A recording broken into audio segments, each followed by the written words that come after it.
If you think you know what loneliness feels like, this story will change your mind.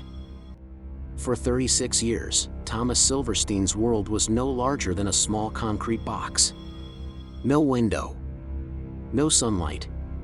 Just a slot in the door where food slid through and the distant hum of a ventilation fan that never stopped. ADX Florence, Colorado, known as the Alcatraz of the Rockies. America's most secure prison. Inside those walls, time doesn't pass, it decays. And no one understood that decay better than Silverstein, the man the Bureau of Prisons once labeled the most dangerous inmate in America. But Thomas Silverstein wasn't born a monster. He grew up in Midwestern suburbia, a boy from Long Beach who struggled to belong. As a teenager, he found that belonging in the wrong places, biker gangs, small-time robberies, and eventually, federal prison. By the time he entered the system in the 1970s, violence was his language, and survival demanded fluency. At Leavenworth Penitentiary, Silverstein joined the Aryan Brotherhood, a white prison gang that thrived on order and blood loyalty. It wasn't ideology that drew him in, it was survival. In the violent ecosystem of American prisons, neutrality was extinction. In 1983, inside the Marion Federal Penitentiary in Illinois, then the nation's highest security prison, Silverstein's name would become legend. That year, a chain of killings turned Marion into a war zone. A correctional officer named Merle Klutz, known for his iron discipline, was stabbed to death by Silverstein during a corridor transfer. Another officer, Robert Hoffman, was killed minutes later in a separate attack by another inmate. The aftermath changed U.S. prison history forever.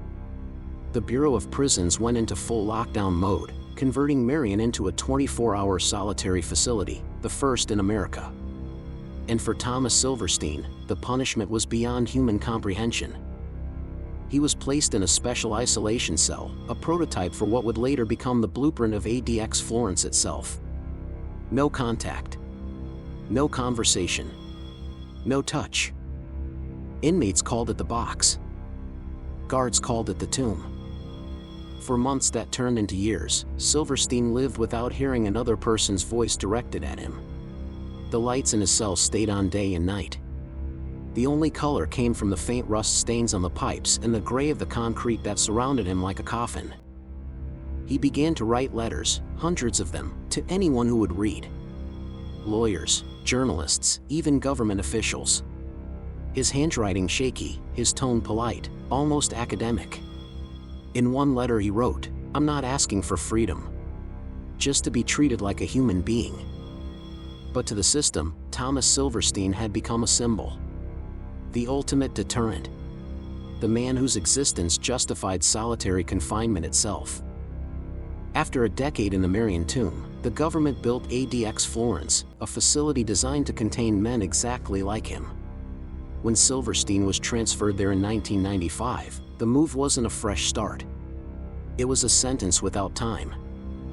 His new cell measured 7 by 12 feet, with 4 inches of bulletproof glass between him and the world. Meals came through a slot. Showers were remote-controlled. Recreation was an empty concrete pen, smaller than a parking space, enclosed by 20-foot walls and a steel mesh ceiling. Other inmates could at least glimpse the sky. Silverstein's recreation area had none. His only human contact was the echo of his own voice. Days blended into nights, years into decades. The Bureau of Prisons labeled his confinement no human contact status. It wasn't metaphor. It was policy. For 36 years, Thomas Silverstein never touched another person's hand. In time, journalists began to question the point of his punishment. Was it justice or torture? Could the state cage a man so completely that even his thoughts became property of the system? But Silverstein himself rarely complained. He called his cell his monastery. He painted, he meditated, and he wrote about what he called the inner geography of confinement. Yet behind those words lay madness creeping at the edges. He described how silence could take shape, how the air itself began to whisper after so many years. He said he could hear footsteps that weren't there. He began naming the shadows on the wall, speaking to them as friends. Outside, Guards rotated, wardens retired, and politicians came and went. Inside, Thomas Silverstein stayed exactly where he was, unmoved, unspoken to, unseen. And then, one day in the early 2000s, the Bureau of Prisons did something unexpected. They started to open the door. Not to free him, but to study him. Researchers wanted to understand what 3 decades of isolation had done to a human mind. They called it behavioral observation. He called it a slow-motion autopsy. When they looked into his eyes, one psychologist wrote, there was nothing left to punish. But the government wasn't ready to end his experiment. Because Thomas Silverstein wasn't just a man anymore.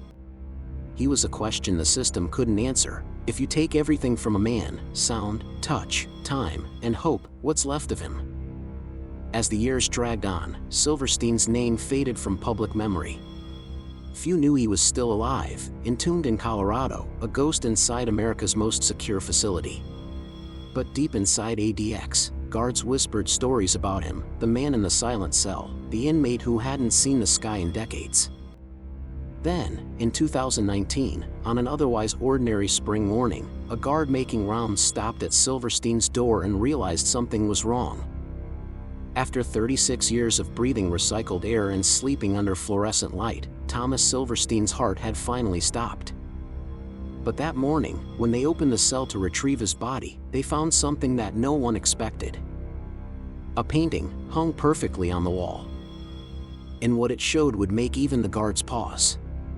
When Thomas Silverstein's name disappeared from the news, most Americans assumed he was already dead. But inside the U.S. Bureau of Prisons, his existence had become something else entirely, a blueprint. ADX Florence wasn't just built to hold the world's most dangerous criminals. It was built because of him. The architects called it a control facility. Officials called it administrative segregation. Silverstein, when he finally saw it, called it what it really was, a museum of isolation. Every inch of the supermax was engineered to erase connection. Corridors curved to prevent line of sight between prisoners. Cells were soundproofed to muffle voices and footsteps. Even mirrors were angled so that an inmate could only see himself, never another human face. It was a place where human contact wasn't broken, it was designed out. Inmates like Ted Kaczynski, Ramzi Youssef, and Richard Reed would later fill the cells. But the first man whose punishment defined its purpose was Thomas Silverstein. He was the original ghost. When he arrived in Florence, they didn't book him with the others. They transferred him under complete blackout, no movement logs, no records released to media. Guards who handled him were ordered not to speak his name. He was known only as inmate 14,634-116. For years, he lived inside the concrete heart of America's most secret prison, invisible even to the other ghosts. The Bureau called his condition non-contact status. In practice, it meant he ate alone, exercised alone, and spoke to no one. Even his letters were delayed months through special review. When visitors came to ADX, his existence wasn't mentioned. His cell was buried in the building's inner spine, behind 3 electronically locked gates, a corridor so sterile it felt more like a laboratory than a prison. And yet, he adapted. Silverstein began to meditate for hours, studying Buddhism from borrowed books. He wrote of seeing colors in his mind, colors brighter than anything the eye could perceive. He claimed to find peace in the smallest sounds, the hiss of the air vent, the vibration of the fluorescent tube above his bed. But underneath that calm was something darker, a slow unraveling that no meditation could stop. Guards occasionally heard him speaking to no one, answering voices only he could hear. He wrote about them in his letters. When there's no one to talk to, your mind creates company. He described how time itself lost meaning, how the days folded in on themselves until memories started looping, replaying old conversations, replaying the moment of the murder again and again, as though his mind couldn't let go. Over the years, new inmates arrived, including men whose crimes made national headlines. But to many inside ADX, the legend of Silverstein was a kind of warning. Guards whispered his story to rookies: if you lose control of the unit, you get a Silverstein situation. That meant total lockdown. No movement, no noise, no life. One former officer described him years later. It was like watching someone being buried alive, just slower. The few psychologists who were allowed to visit noted that he remained polite, articulate, even gentle. Yet behind the courtesy was an emptiness that frightened them more than rage ever could. He once told one of them, "I used to be angry. Now I just observe the anger." The psychologist later wrote that she left his cell with shaking hands. Outside, in the free world, debates began to rise about the ethics of solitary confinement. Lawsuits were filed. Activists argued that isolation longer than 15 days was psychological torture. Thomas Silverstein had endured over 10,000 days. In 2007, a journalist from The Guardian wrote to him. She asked if he still considered himself alive. He replied in a short letter, "Alive is a generous word. I exist, but existence isn't living." That letter was never published. The Bureau intercepted it. By the 2010s, even the staff at ADX had started to question the purpose of his confinement. Silverstein was in his 60s now, gray-haired, calm, frail. He no longer posed a threat to anyone. Yet the cell door remained locked, and the cameras kept rolling, as if the system couldn't bear to let its own creation end.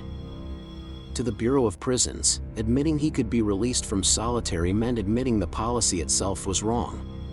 To them, Thomas Silverstein wasn't a man, he was evidence. A living monument to control. On the rare days he was allowed out for recreation, guards described the eerie sight: an old man stepping into an empty pen of concrete, looking up at a square of pale blue sky like someone seeing the ocean for the first time. He never ran. He never shouted. He just stood there, blinking in the light, then asked to go back inside. There were rumors that he'd begun painting again. His art supplies were approved under strict monitoring: dull pencils, tiny brushes, a few sheets of paper. But somehow, from those fragments, he created massive works. He painted sprawling cityscapes, entire worlds that existed only in his mind. He said each painting was a window he couldn't open. In one of his last interviews before media access was cut off entirely, he said something chilling: "They call this a life sentence, but it's not. It's a death sentence without a date." By then, the outside world had almost forgotten him. But the Bureau hadn't. They knew that if his story ever caught fire again, it could reignite the national debate about solitary confinement, a debate they weren't ready to have. So they kept him hidden, locked away in silence. Until one day in 2019, when the silence finally broke, not by rebellion or protest, but by inevitability. A guard walking the corridor found him collapsed on the floor. He was still breathing, barely. Medical staff rushed in. They moved him for the first time in decades, into an ambulance, then to a nearby hospital. For a brief moment, after 36 years, Thomas Silverstein saw the open sky. Witnesses later said that as the gurney rolled out of ADX Florence, he tilted his head toward the sunlight. It was the first time he'd seen it since the 1980s. He didn't speak. He didn't blink away the glare. He just looked, as though he couldn't believe it was real. Doctors fought to stabilize him, but his body had lived too long in stillness. Hours later, the man who had spent more time in solitary confinement than anyone in U.S. history was pronounced dead. And when his body was returned to the Bureau, the officers who prepared his belongings found something folded neatly on his desk, a final note written in shaky pen: "Freedom isn't space. It's knowing someone remembers you exist." But when they read that line, they also noticed the painting he'd finished days before his collapse, a haunting image that no one could forget once they saw it. And that painting would finally reveal what those 36 years in silence had done to a human mind. When Thomas Silverstein's body left ADX Florence, the silence he left behind was almost ceremonial. Guards walked slower that day. The hum of the facility felt heavier. For more than 3 decades, his existence had been a constant, a ghost the prison itself revolved around. Now, the ghost was gone. the Bureau of Prisons released a short statement. Inmate 14,634 to 116 died of natural causes. No mention of who he was. No mention of what he had endured. Just another number erased from the system. But for those who had heard his name, the lawyers, journalists, and human rights advocates who had once tried to reach him, that small, sanitized announcement hit differently. They knew what natural causes meant in a place where nothing was natural. It meant the system had done what it was designed to do, keep him breathing until he stopped on his own. When the guards entered his cell to clear it, they found everything in perfect order. His few possessions stacked neatly, art supplies, letters bundled with rubber bands, a small Buddha figurine carved from soap. But the thing that froze them all was the final painting. It was unlike his others. The painting showed a narrow corridor, gray, endless, like the hallways of ADX itself. At the far end stood a man, thin and aged, looking toward a square of light that resembled a door. But if you looked closer, the light wasn't coming from the outside. It was coming from him. His chest glowed, faint, almost fading, as if he carried the last piece of daylight left in that world. Below it, in faint pencil, he had written a single sentence: "I found peace where there was supposed to be none." For the staff who had spent years guarding him, the moment was sobering. They'd been told for decades that he was the embodiment of evil, a cautionary tale of what defiance brings. But standing in that cell, surrounded by silence and paintbrushes, they saw something else entirely, a man who had turned punishment into meditation, madness into meaning. Words spread quietly among the facility's officers. Some called him the monk of the supermax. Others said he'd beaten the system by dying on his own terms, not violent, not broken, not begging. Just finished. His body was cremated days later. No family claimed his ashes. No ceremony, no funeral. The government closed the file, archived his records, and sealed his name back inside the bureaucracy that had buried him alive. But outside, the conversation he started refused to die. Advocates began using his story to argue that the United States had crossed an ethical line, that no justice system could claim humanity while keeping a man in solitary for 36 years. Psychologists pointed to his life as evidence of what isolation does to the brain. Lawmakers debated reform, though most avoided saying his name. Still, his story spread, online, in documentaries, whispered among inmates who called him a legend. To them, Thomas Silverstein wasn't just a man, he was proof that the human spirit could survive the impossible. In one of his final interviews years before his death, he'd said something that still echoes across the prison system today: "They think isolation breaks you. Maybe it does. But if you learn to listen to the silence, it tells you things about yourself you never wanted to hear." Those words became his legacy. Even as his name faded from headlines, his shadow lingered in every debate about solitary confinement. Every new warden who entered ADX heard the same warning: remember Silverstein. Don't create another one. But in truth, there are others, men locked away in silence, serving invisible sentences under the same system that created him. Their faces are unknown, their stories untold. Late one evening, years after his death, an ADX staff member walked past the corridor that once held Silverstein's cell. It had been sealed, repurposed as a storage space. But he swore he could still hear something, a faint scratching sound, rhythmic, like pencil on paper. He paused, listening. The sound stopped. Maybe it was just the air vents, or maybe it was imagination. But for a moment, he felt the weight of every silent day that man had lived through. Because even after death, the question Thomas Silverstein left behind remains unanswered: what happens when a human being is buried alive by time itself? His life didn't end with a riot, a rebellion, or a confession. It ended quietly, in a concrete tomb that America built to erase him. But somehow, through the paintings, through the words, through the small act of enduring the impossible, he left something behind. Not defiance.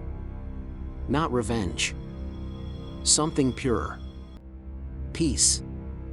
And maybe that's what frightened the system the most, that a man they tried to destroy found serenity in the silence they created. For 36 years, he lived without touch, without voice, without light. But in the end, when the world forgot his name, Thomas Silverstein became what every prison in America fears most: a man they couldn't break. If you think this story was intense, the next one will leave you speechless. Subscribe for more true crime stories that'll keep you on the edge of your seat.